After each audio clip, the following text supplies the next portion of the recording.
Cubs take the series from the Rockies and win 2 out of 3 games, highlighted by a Pete Crow-Armstrong cycle on Monday and home runs in all 3 of the games.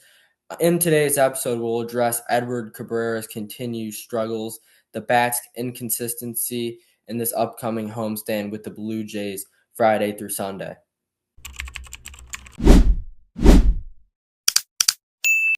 Hello, folks, and welcome to another episode of the Cubs Line Podcast. I'm Ryan Dunleavy. And I'm Ron Zielinski. And today the Cubs won the series versus the Colorado Rockies. They started off really hot, but it was a close game at the end. I believe it was 8-1 at one point in the game, but then the Rockies climbed back, made it an 8-6 final. But a win's a win. A series win is a series win. The Cubs with 2 series wins in a row, starting to pick up the momentum, highlighted by some unreal play by Pete Crow-Armstrong. Cycle on Monday, homer Tuesday, homer Wednesday. He hit a bomb. I believe it was a leadoff home run on Saturday versus the Giants. Great series versus the Giants. And, yeah, I mean, this Cubs team starting to pick it up inch by inch. Ryan, would you see this Rocky series? Like, obviously, you want to sweep because how bad of a team they are, but a series win's a series win. Yeah, I mean, a team like the Rockies obviously want to sleep, but right now, how the Cubs are playing ball, like, you just got to get the series, right? Like, they play back to back the 2 worst teams in the National League. They get the Giants. They take the series in San Fran. Was hoping they could sweep. They took the first 2 and then lost a pretty tough game on Sunday. But this series started off with a bang. I was in attendance. Posted the PCA cycle. I mean, that was something unreal. Like, I feel like, I don't know about you, but like seeing a cycle in person, like that's kind of like a bucket list for like a baseball fan. Like, no hitter and perfect game are definitely like way above that. But like a cycle, like the 13th cycle in Cubs history, like that was so special to see. And then the 11th player in MLB history to do it in reverse order. Like the fact that Yeah. he led off the game with a homer, then hit the triple. That's when I was like, all right, it might be happening. Then he hits the double, and I'm like, oh yeah, he's gonna hit for the cycle. But that was unbelievable. And then he hit the bomb, yesterday, hit the bomb today. Like, he's been playing unbelievable. He was hitting what, 221 like 2 weeks ago, and now it's like 290. Yeah. And he's solidified. I mean, I'm not kidding you. As much as I was really hating on a lot of Craig's lineup moves and just justifiable, the move to put Pete in the leadoff spot was just Chef's stellar. kiss. Chef's kiss was perfect. But yeah, nice series against the Giants. Nice series here against the Rockies. Tough loss yesterday. I was pretty upset. Cabrera's gone again, or he's hurt. But they don't ask how, they ask how many. Got 2 series in a row now, starting to pick up the momentum. It only took them to play the 2 worst teams in the National League to maybe pick up some momentum here. But I mean, and again, they've been playing bad against mediocre teams. A series against the Blue Jays this weekend. They're right around 500. If you can take a series from them, the wheels might actually be moving again. But just happy to take a couple series, as we didn't have one in over a month. So to take 2 in a row here, I'll take it. Just got to get momentum. I mean, what? They're tied for a playoff spot right now. They played some really bad ball, but if they could start to pick it up, I mean, just if they could really start to pick it up, they're going to be fine. And they just got to get the bats hot. Pitching's got to stay consistent. So we'll talk a little bit about the series. Game 1, it was Michael Lorenzen versus Shota Imanaga. Lorenzen pitched versus the Cubs, what was it, last week? And he Scored shut them one down. run. Yeah, he shut them down last week too. Mhm. Did a good job shutting them down again tonight, and then Shota Imanaga for the Cubs. I mean, Cubs started this one off with a bang. PCA with the solo shot. I mean, this was a bomb. 435 feet, 106 off the bat. I mean, just that's a way to set the tone for the series. Yeah, it was one of those, like, where we were like right at his back, and as soon as he hit it, like, it didn't even go high. I mean, he roped it. Like, it didn't even go high up in the air. He just got it out in a second. I knew this was gone as soon as it left the bat, and it's a great way to start the game. It was his second leadoff home run and his last 3 games. And then the night after he would have another one. But yeah, I mean, Pete was was the star of this series. Star of the last series too versus the Giants. Yeah, Shota that was yeah. very good in this one too. I will say that he struggled, but another a thing that kind of made me mad in this game, honestly, bottom third PCA with the triple. I thought he was going to hit for the cycle this game, honestly, or he did, but it was, I believe, what was it? Saturday.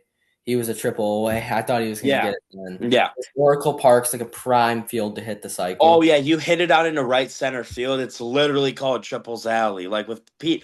I mean, but the thing is, if Pete hits it in the triples alley, it's an inside the park home run though. Yeah, But true. it's such like a deep field that like it's primed for triples. And Wrigley's not, which is crazy because like Wrigley is not a triples park at all.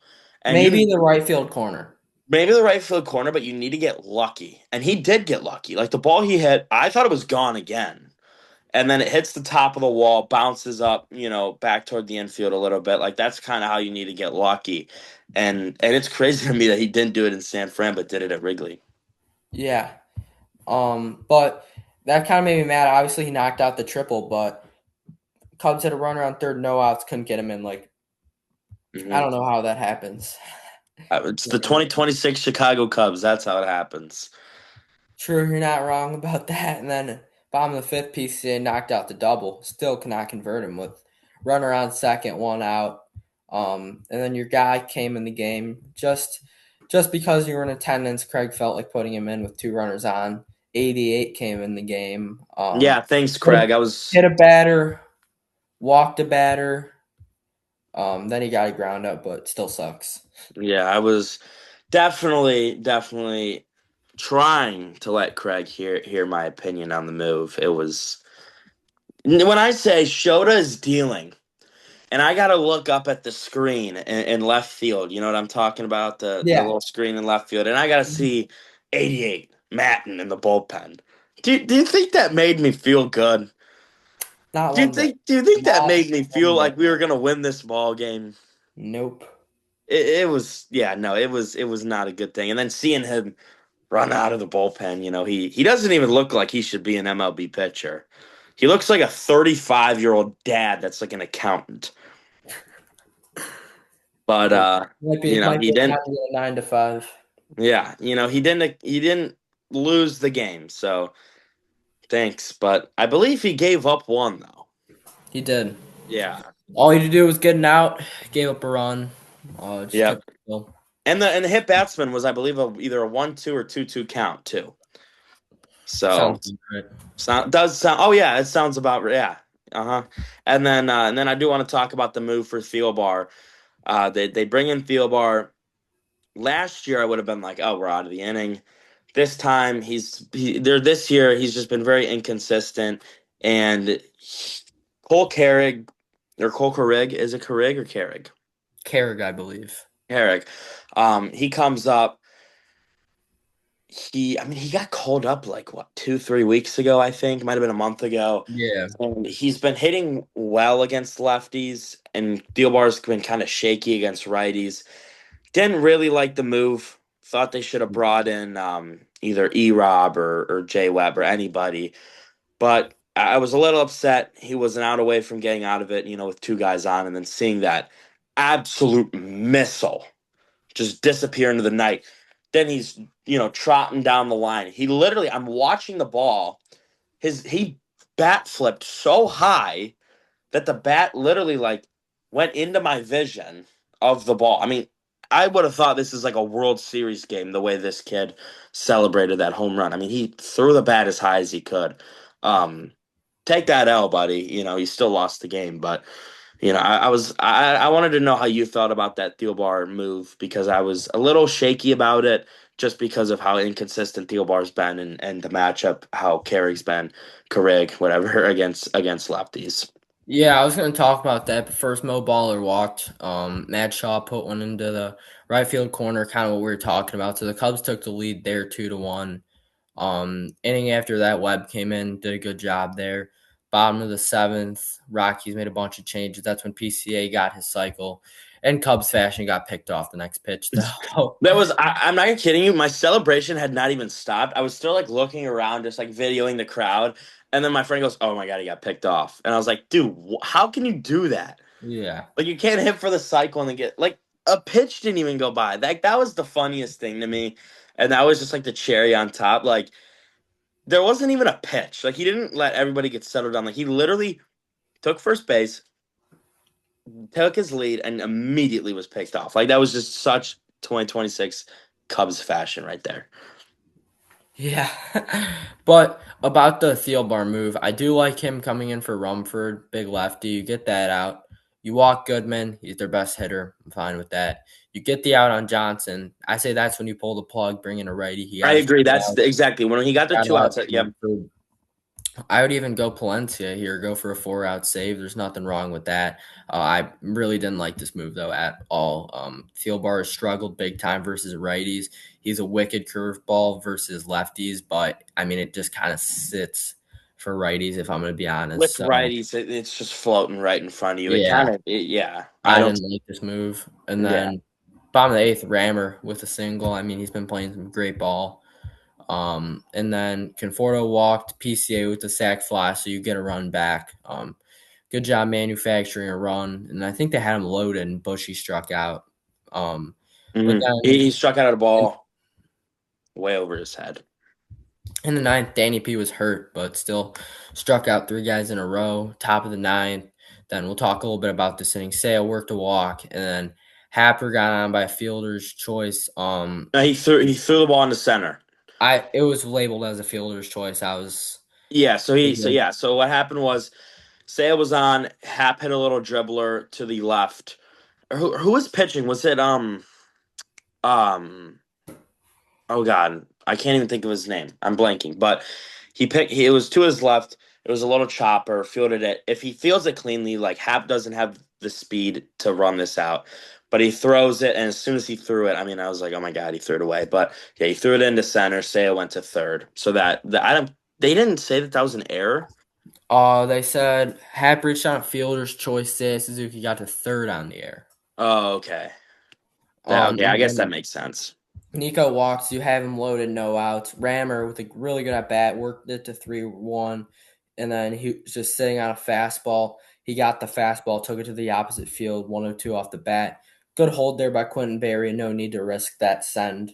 And I do want to say something. As much as it wasn't good hold, I don't know if it was Saya's decision or Quentin Berry's decision. Rammer hit a rope, but it hung. It was hit so hard that it hung up, and like Saya wasn't tagging. Like I was looking at Saya, he was sprint. The moment the ball was hit, he was sprinting down the line, and this was like if there's 2 outs and the game's tied, like he's gonna dive for that, and he possibly could catch it. So I was very like worried on that play. I don't know who made the decision, like if it was Quentin Berry to tell him go or if Seiya just went. But if this ball was caught, it's very possible Seiya gets doubled off because he was not tagging. So I was a little like confused when I saw that. Yeah, that's definitely. They definitely need to work on their base running because it's not like they're not really stealing bags. They're getting picked off. They really do need to work on their base running. That's it's just little Yeah, that it comes down to. And then yeah. Matt Shaw, I mean, walk off walk, it still does the job. You still get your RBI there. It's a good at bat. He looked way more patient. This is night and day from the Matt Shaw that we saw last year. I mean, this is just a scrappy win. I mean, sometimes you're going to need the scrappy wins. Yeah. I like you said. I mean, this match Shaw is different. Like he hit a triple. He hit a triple again tonight too. Very good as Um, late. yeah, he had a great AB to or I. They were he threw him 5 balls. It was a 2-0 pitch, and he swung at a ball in the dirt and fouled it off. I was pretty upset, but other than that, like he's been great since he's come back, and I'm very glad with Shaw. We're very happy with Shaw. And like I know Bregman hasn't been as bad as he was as of late, but like I mean, if Bregman slumps down, like I wouldn't even be very upset with Matt Shaw taking over third for a couple games. Like he's been really good at the plate. All right, so I mean, I was gonna bring this up later in the show, but like now that you're at it, I saw a report earlier from George Offman. He works with WGN and sports and stuff. I sounds pretty reliable. He was told that the Cubs would include Pedro Ramirez as a part of a package to get a solid starting pitcher. But if you had the option to give up Ramirez or Shaw, who would you rather give up?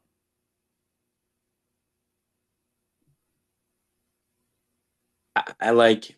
Here's the problem. Me, Shaw, but I think because of the position that Rammer plays, it's gonna be Rammer. Now, I saw something from Dave Kaplan. He was, it was actually the night after the win, and he was just fuming because he said, like, I don't care that you pay him $270 million. He can't hit. Like, and that's talking about Dansby Swanson. You're up late in the game. Or he said, like, oh, but he's good at defense. Like, that's not good enough anymore. Like, and with the team you have right now, like, that's not good enough. If you're up one or two, in the eighth, put him in as a defensive substitution, and that's where you can use the defense. But like, I have no idea why Rammer, like, at what he showed in the Colorado game, like in a moment like that to tie the game up, just hits a rope to tie the game. Like, I'm sorry, Dansby's not doing that. But for Rammer to come up in a moment like there's no reason why he shouldn't be playing short a lot more. Or sorry, second, Nico playing short. But I just haven't like I just am worried that because of the position that Rammer plays, and you have Nico and Dansby, that it's gonna be Rammer. Now, if you get a really good starter and it really does pay off, maybe I'm not the maddest, but for me it would be Shaw. But I do think that if they had to pick, it'll be Rammer. Yeah, I'm with you. Personally, I would go Shaw because his trade value is definitely rocketing, the way he's been playing. And I really like what I've seen from Ramirez, and I feel like he can get playing time, like legitimate playing time on this team in the next couple of years. Switch hitter, good defense, plays the game the right way, hard nosed ball player. Same with Shaw. He plays the game the right way. He's another hard nosed player, but I mean, you don't see enough of those guys. I just think if you're gonna trade either of them, it goes for you. You're gonna have to get like a very, very solid guy with control. Because I Oh, wouldn't want to trade Shaw or Rammer for a guy that you're just gonna get at the deadline. Like I know this was last year, but you traded two top 20 prospects for Mike Soroka, who maybe pitched in 3 games all of last year. Like you well, got he you got pitched in. Well, he pitched two or an inning and a third in his first game, and then was injured till the playoffs, I think so, yeah. and then he pitched in garbage time in game one against Milwaukee, and I literally think that's it. Yeah, I agree. I think those are the only two appearances, maybe one more, but like Yeah, you gotta get someone with control. If you're gonna trade for starting pitching, it's gotta be someone with control, especially if it's for guys caliber of Ramirez and Shaw. yeah. Oh, I 100% agree. Like, this can't be like a third, a guy who'd be third in the rotation. Like, this needs to be a clear ace with 2 to 3 years of control. Yeah, I agree with that. But now we'll talk a little bit about game two of the series. It was a rematch from game three of the series at Coors between Ryan Feltner and Edward Cabrera. As Cabrera did have a good start, Feltner struggled a little bit. Cabrera actually looked very solid. His velocity was topping out around 99 to 98 on the fastball, which we haven't really seen from Cabrera all year. And for the second straight night, PCA with a leadoff bomb. This one wasn't hit as well, wasn't as much of a no doubter as the one on Monday was, but leadoff home run is leadoff home run. It was his third leadoff home run in the past 4 games. I mean, that's just unreal. Craig hit the nail on the head of moving Pete into the leadoff spot. Oh yeah, I mean, yeah, I know. Like, that's the one lineup move. Like I said, was just a chef's kiss. Like, I'm so happy that they figured that out. And the Cubs got the bats going again from the bottom of the order, who's been very solid in the past 2 nights. Shaw with a single, and then Amaya smoked a ground rule double. First pitch fastball jumped on it, 103 off the bat. And then Shaw scored on a wild pitch. So you had a runner on third with no outs. Dansby grounds out, and then PCA with a very bad at bat, if I'm going to be completely honest. Worked it to 2-2 and then swung through a cutter that was at his head. And then Breggy walked, Bushy struck out, but you got to get that run in. But it was still 2-0. Cabrera got 9 up, 9 down first 3 innings. And then it all kind of started to fall to pieces in the fourth when McCarthy hit a single, and then Castro hit a double. This ball was smoked in the gap. 2-1 game, and then Rumfield came up, and Cabrera gave him a low inside cutter, kind of at the knees. Rumford just took this ball to right center field for a home run. Still 1-run game though, so it's not like completely out of reach. And then the Cubs got two runners on with one out from a Maya single and Dansby walking. You got your two guys, PCA and Bregman.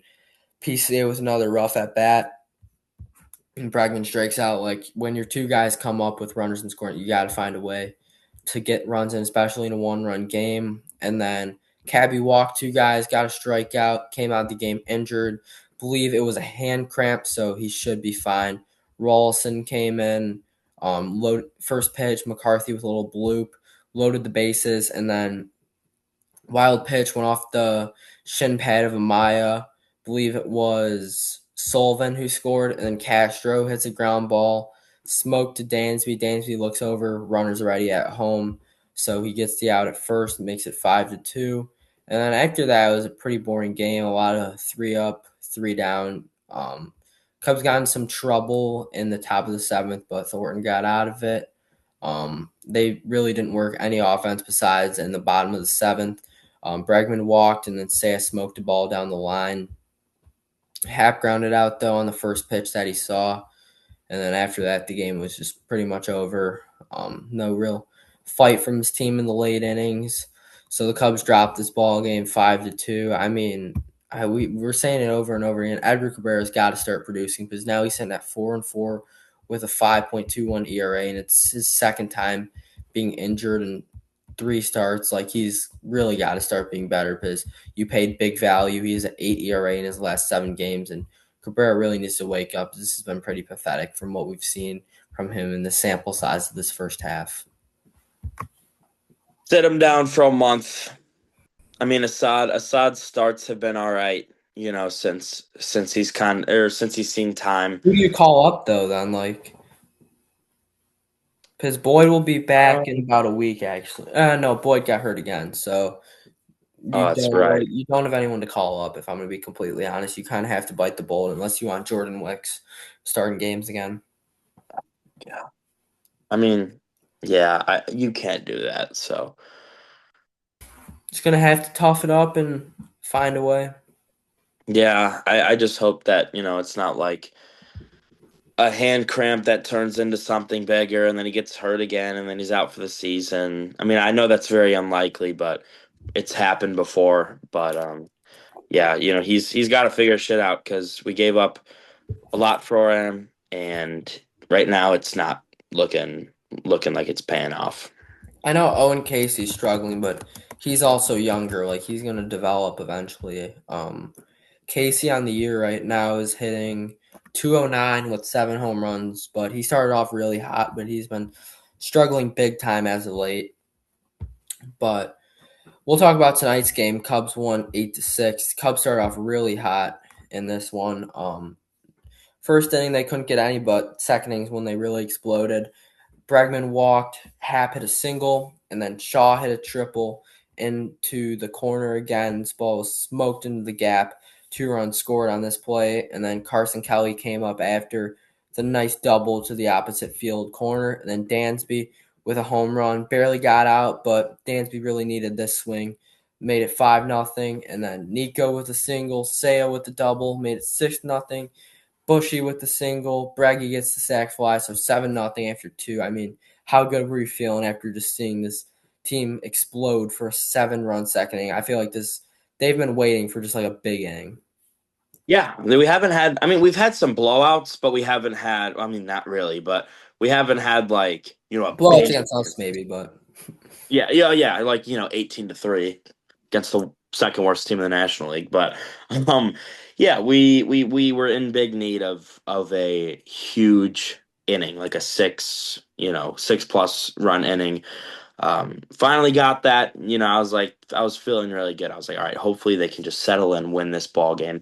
Then it got up to 8-1, and I was like, all right, they're gonna win. I was watching a little bit of World Cup, and then I look at my phone, and it's all of a sudden 8-5, 8-6. I'm like, geez, like can they just close out a ball game stress free? But yeah, it was a good inning and a very needed inning. And like you said, Dansby did really need that swing.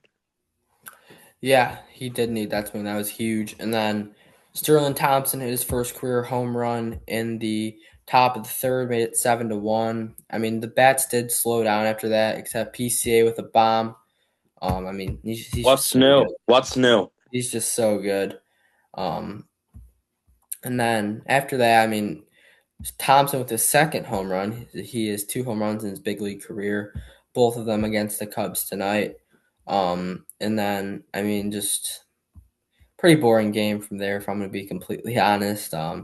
Rockies got so Erod came in, walked, single, ground out, scored a run, then a homer, made it 5-8, and then bottom of the eighth, Cubs with back-to-back singles couldn't get any runners in, and then top of the ninth with one out, Kairos hit a bomb, but then Webb got out of it.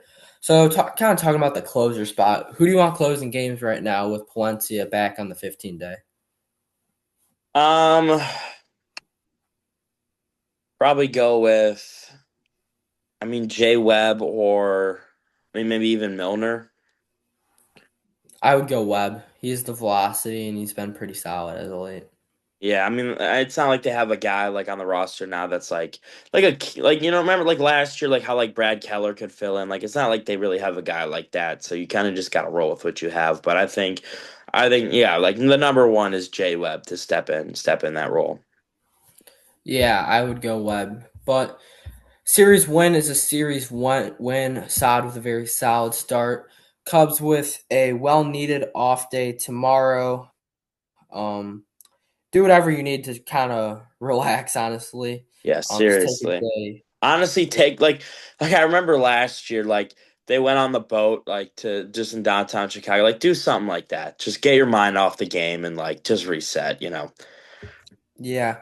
And you got Toronto coming into town, the AL champions from last year, so gonna be tough. Friday, 120, Ben Brown for the Cubs, 1.74 ERA.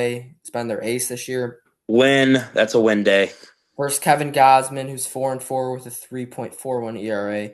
He's always very solid. In his last seven starts, he's a 1.29 ERA, so he has some momentum. And then Saturday, Colin Ray, who's 5-5 with a 5.35 ERA. And then the bump for the Blue Jays is Patrick Corbin, the southpaw, is 2-3 with a 4.57 ERA. Then Sunday for the series finale, it'll be Shota Managa for the Cubs, who's 4-6 with a 4.26 ERA. Then on the bump for the Blue Jays is Dylan Cease, who's 4-3 with a 2.71 ERA. Ryan, what are your keys to the series and predictions in this one? I think Friday is win day. Ben Brown beat Ben Brown. Kevin Gosman, tough pitcher, but I think that they're gonna get to him. I think this will be like kind of like maybe like a 5-3, 4-2 type game. I think Ben Brown will be Ben Brown. Like I said, Saturday worries me a little bit just because it's Colin Ray. He was solid and then he's taken a dip. Um, that's going to be a tough game, but I think you have to win that game because look at Sunday. You got Dylan Cease on the mound. I don't think you're winning. This team has struggled on offense, as we know, and a guy like Dylan Cease, I just don't think you're going to be able to beat him. Shota is coming off a solid start, but can he keep up with Dylan Cease? I don't know. I don't think he will, but I do think you're going to have to win the first two games. I think Friday, that'll definitely be a win, but Saturday is kind of in my mind like the must win of this series. But the bats need to wake up. That's my number one highlighted key. The bats need to wake up. If you got guys in scoring position, I mean, especially on Sunday. Like I don't think they're gonna win, but like especially on Sunday, if you have guys in scoring position, you have to bring them home. Guy on second with less than two outs has to come home. Like just stuff like that. But small ball and go win a series. Keep this momentum going. Yeah, my keys to the series is you really got to capitalize and take the runs that are given. Don't try and be too flashy. Keep it simple. Starting pitchers have got to come out. You got to shut down. And then my last is you got to shut down the superstars. You got Vladdy, you got Okamoto, you got a lot of big names on that Blue Jays team that can really swing the stick. So got to slow them down. But you really got to win Friday and Saturday because the Cubs never really hit well against Dylan Cease. He probably has like a 0.9 ERA versus the Cubs. Shut them down last year in NL wild card game series game two. Yeah, that sucked. I Yeah, was there for that. That was terrible. but you should really I win that. So now we'll take a look around the MLB and some of the scores from today. Pretty much every team played today, I believe. Um, White Sox lost to the Yankees 10-5. Belly and Goldie with bombs in that one. Mets beat the Reds 9-1. Nolan McLean with a solid start. Royals beat the Nationals 6-2. Carter Johnson with a 4-hit day. The Marlins beat the Phillies 12-4. Kyle Stowers with 2 home runs in that one. The Giants beat the Braves 7-2. Rafael Devers and Young-Hoo Lee with back-to-back bombs. The Astros beat the Tigers 4-2. Peter Lambert with a very solid start in this one. Padres beat the Cardinals 6-1. Tatis and Merrill with big days at the plate for the Padres. The Dodgers beat the Rays 5-4. Freddie Freeman with a big bomb, and Ohtani gets the win, moves to 7-2 with a 1.47 ERA. The D-backs beat the Angels 8-1. Corbin Carroll with a grand slam in this one. The Blue Jays beat the Red Sox 3-0. Vladdy with 2 RBIs in this one as the Blue Jays with the W and Varland gets his 14th save on the year. He's at a .9 ERA. The Giants beat the Braves 7-5. Oh my goodness, I don't know what I'm doing here. Luis Ariz and Bryce Eldridge with back-to-back bombs. The Brewers beat the Guardians 9-4. Cooper Pratt got his first hit in this one as he signed, I believe, an 8-year deal without playing an MLB game. The Orioles beat the Mariners 5-3. Kyle Bradish with 12 strikeouts in this one. The Pirates beat the Athletics 12-4. Ryan O'Hearn with a 6 RBI day. Now we'll play MLB Pickle. Rye, who do you want to start out with? Go with the man, Pete Crow-Armstrong. Great minds think alike. That's who I was going to go to.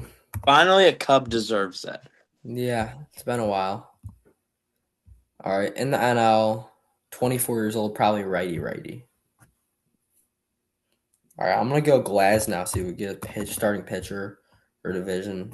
Or I don't know why Glasnow is not popping up. Here we go. Now in the NL West, he is a starting pitcher. So starting pitcher in the NL East, who's 24. Who's the guy that threw for the Rockies the other day? Ryan Feltner. I'm gonna go Yeah. Feltner. No, that's NL West. I'm an idiot. NL East. Nolan McLean, maybe. Righty. And that's who it is. Nolan McLean is your There you go. MLB Pickle Player of the Day. Now we'll hand it over All to right. Nicolette Grid. We got Boston and Miami first. Or Miami only one team. Um, Sandy Alcantara.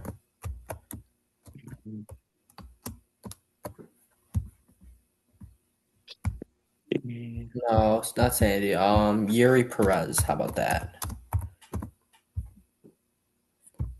Yeah, Yuri Perez. And then Astros, only one team. wait, I'm who gonna did go Bryce Matthews. I forgot Sandy played for St. Louis. All right. Under 3 ERA, only one team. Cade Horton. I think he was under 3 last year, right? Yes. I'm going to guess it. Yep, Cade Horton. Orioles under 3 ERA season. Corbin Burns. Burns like that. Yep, and then Boston under 3 ERA season. Chris Sale. Sale or Crochet. I'll go Sale. All right. Sox, Padres. Or not Padres, excuse me. Astros. Red Sox and Astros. All right, for Orioles and Marlins, I think Kyle Stowers played for both. Yes. That should work. Yeah, Kyle Stowers. I